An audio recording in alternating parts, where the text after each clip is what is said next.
अस्सलामुअलैकुम, welcome back and other vlog. आज मैं मौजूद हूँ जी नादरा बेगम के मकबरे पे। नादरा बेगम दारा शिकोह की बीवी थी, जो कि शाहजहां का बड़ा बेटा था। उसकी बेगम के मकबरे पे मौजूद हूँ। वैसे इधर तो जो है मुझे इस इलाके का सही से पता तो नहीं था। ये हैं जी हमारे दोस्त जनाब वलीद कामरान साहब। ये हैं जी कथक डांसर, बहुत ही मशहूर। अस्सलाम वालेकुम, कैसे हैं आप लोग? ठीक है जी। तो ये मुझे लेके आए हैं जी इधर इस जगह पे। आज जो है ये मुझे विजिट करवाएंगे। कुछ और मकबरे हैं। ये है जी नादरा बेगम, जो दारा शिकोह है उनकी बेगम है जी। दारा शिकोह वही है जिसके नाम पर शाह दारा बना है। और दूसरी बात, जो ये जो मियाँ मीर नहीं है उनकी, ये वो मुरीद थी बहुत बड़ी उनकी। तो ये नादरा बेगम जो थी, बिल्कुल जैसे इसके हस्बैंड जो थे ना दारा शिकोह थे, वो जैसे उनके वो थे बहुत बड़े मानने वाले थे। ये भी उनकी बहुत बड़ी थी, मानने वाली थी। तो इनका ये कहना था कि जब वो फोत होएगी तो इनका तो यहीं पे मतलब मियाँ मीर के साथ ही वो मतलब इधर होना चाहती है। तो आज वहीं पे उनके बिल्कुल साथ ही वो बरेट है, क्योंकि इनका इंतकाल बड़ा इत्तेफाक से हुआ था। इनका हुआ था समथिंग लाइक बलोचिस्तान के अंदर जब इनका इंतकाल हुआ था, जब इनकी तबीयत शायद ख़राब हो गई। कि अगर मैं गलत तो आप लोग प्लीज़ कमेंट सेक्शन में ज़रा सही तरह बताइएगा। मुझे भी अभी इसका तोड़ मोड़ के ही बस मैं बता रहा हूँ कि कश्मीर के नहीं, कश्मीर कह रहा हूँ, बलोचिस्तान के अंदर ये जब इनका जब ये रह रही थी इनकी, बस आई थिंक सो शायद कोई बगावत हुई थी या औरंगजेब के मुगल नहीं, वो ये कहते हैं कि जी जब दारा शिकोह और औरंगजेब दोनों भाई थे ना, इन दोनों की जब लड़ाई हुई ना कि जी हमने जो है तख्त पे बैठना शायद है। यही होगा कि वो भी इसकी वाइफ को भी ढूंढ रहे होंगे स्पाई जो थे। हाँ जी। तो ये छुपकी कि नहीं, वो कहते थे कि जी ये जो है ना गोल्डन पास दारा में शिकोह तो चला गया था, मगर उसकी ये जो बेगम थी ना, उसने कहा नहीं जी वो मैं तो उसकी बेगम हूँ, तो जिधर मेरा हस्बैंड होगा दारा शिकोह उधर ही मैं ही जाऊंगी। तो औरंगजेब ने कहा था अब रुक जाओ, लेकिन ये नहीं रुकी थी। तो ये जो है ना उनके पीछे चले गई थी उधर बलोचिस्तान वाली साइड पे ना।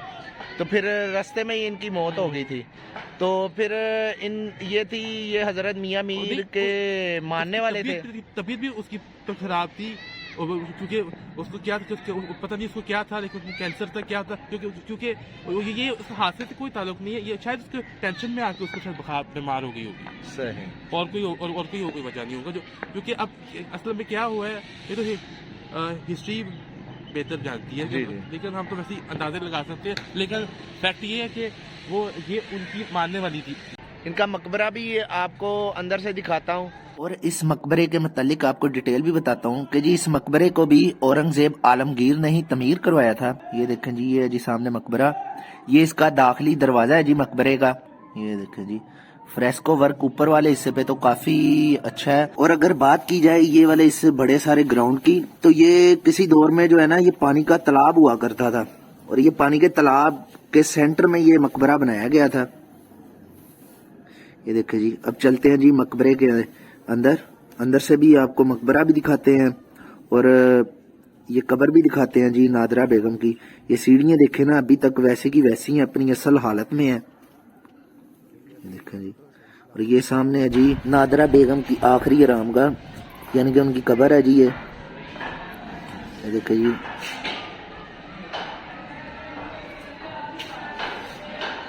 ये जी मकबरे का अंदरूनी हिस्सा।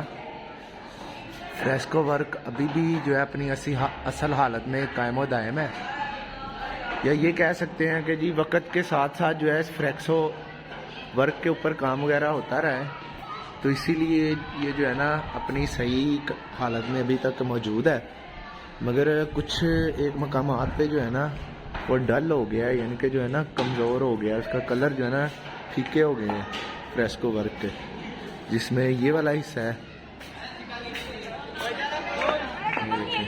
कुछ इधर जो है बच्चे वगैरह खेलते हैं। और इधर ये सामने वाली साइड पे है जी हजरत मियाँ मीर सरकार का मज़ार भी इधर ही है जी, उधर भी जाएंगे। पहले आपको ये मकबरा भी दिखा दें। ये देखें जी, इस साइड पे भी जो है ना काफी बड़ा पार्क है।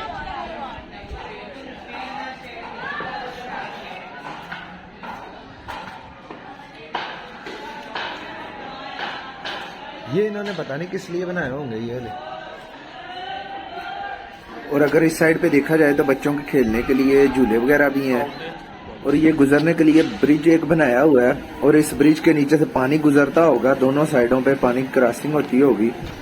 ये सामने झूले भी लगे हुए हैं जिधर बच्चे झूले ले रहे हैं। काफी बड़ा ये जो है ना मकबरे का बाहर अब ग्राउंड ही है, क्योंकि तालाब वगैरह तो खत्म हो गया है, अब सिर्फ ग्राउंड बचा हुआ है। कुछ शादी वगैरह के फंक्शन वगैरह इधर हो जाते हैं। मकबरे की एक साइड पे आपको हिस्ट्री बोर्ड भी नजर आ जाएगा जी, कि इस मकबरे की क्या हिस्ट्री है, वो भी आपको दिखाते हैं जी। ये है जी हिस्ट्री बोर्ड, जो कि महकमा आर्कियोलॉजी वालों ने लगाया हुआ है। नादरा बेगम शाहजहां के बड़े बेटे दारा शिकोह की अहलिया थी। और ये साइड से व्यू है जी इस मकबरे का। इस मकबरे में भी अगर देखा जाए ना तो 4 बड़े दाखिली दरवाजे हैं और 8 छोटे हैं। ये भी 12 दरी नुमा इन्होंने मकबरा बनाया हुआ है। ये देखिए जंगले वगैरह भी लगाए हुए हैं, सिटिंग भी है जी बैठने के लिए। ये देखिए हर साइड पे 2 छोटे दरवाजे हैं और एक जो है ना बड़ा दाखिली दरवाजा है। और अगर इस मकबरे को देखा जाए ना तो ये तकरीबन 5-5.5 फुट ऊंचाई पर बनाया गया है। आपको मेरा ये व्लॉग कैसा लगा, बराए मेहरबानी लाइक और कमेंट्स कर दिया करें। इंशाल्लाह मिलते हैं जी नेक्स्ट व्लॉग में, तब तक के लिए अल्लाह हाफिज।